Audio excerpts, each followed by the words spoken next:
Assalamu alaikum, inshallah you're well guys. So alhamdulillah, many of you will have received your offers already. And recently a few people have messaged me saying, Fazan, what can we do or how can we prepare to get ahead in advance of our start date? So inshallah in today's video, we're going to talk about a few things you can do. But before we go into the detail, I just want to stress, none of this is mandatory. You don't have to do this. And in my experiences, alhamdulillah, I've worked for 4 organizations to date so far, and I've never once done anything in advance of my start date to help prepare myself for my new role.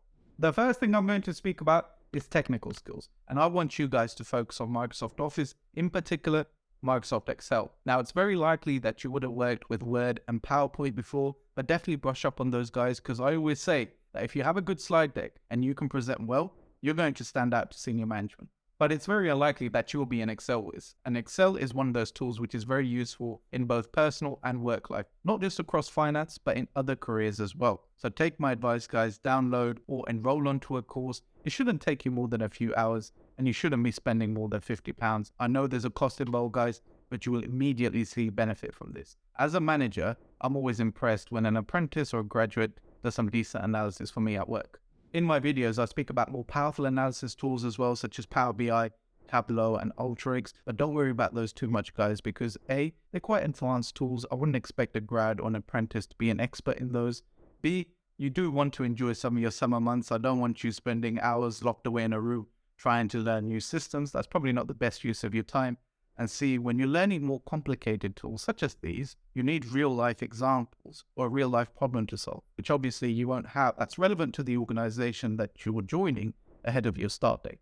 Secondly, you should look to network and build relationships with your team, which is definitely possible ahead of your start date. I remember when I applied to BDO, the partner was a bit unsure of me.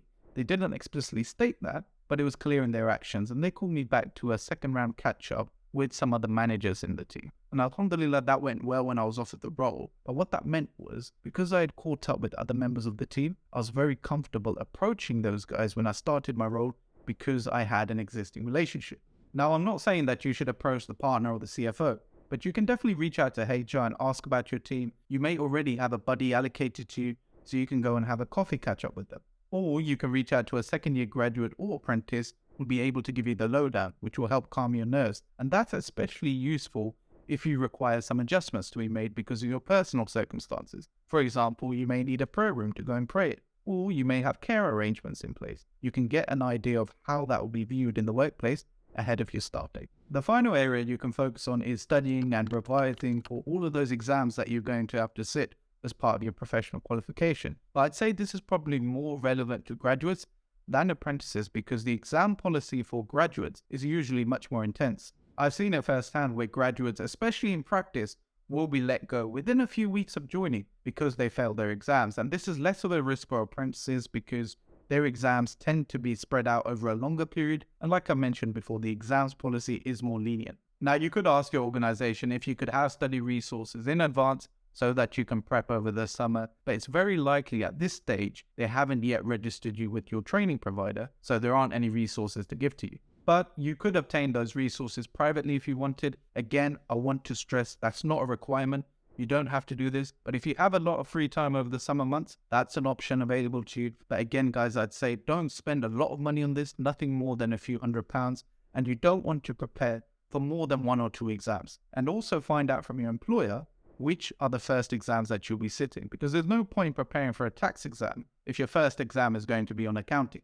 Now, I know preparing for exams or developing technical skills will involve spending money, and if things are quite tight for you, I definitely prioritize the technical skills because A, it's the cheaper option, and B, it's what's going to get you noticed at work. If you pass exams, that's great, but so will others at the same time. And exams, although they're very important, they're seen as a tick box exercise for many. They're important to you, but me as a manager, I don't benefit from you passing those exams. But if you can deliver commercial benefit through your technical skills, that will help you stand out from your peers. Inshallah, I'm going to leave it there, guys. As always, any questions or queries, please feel free to comment below or message me on Instagram.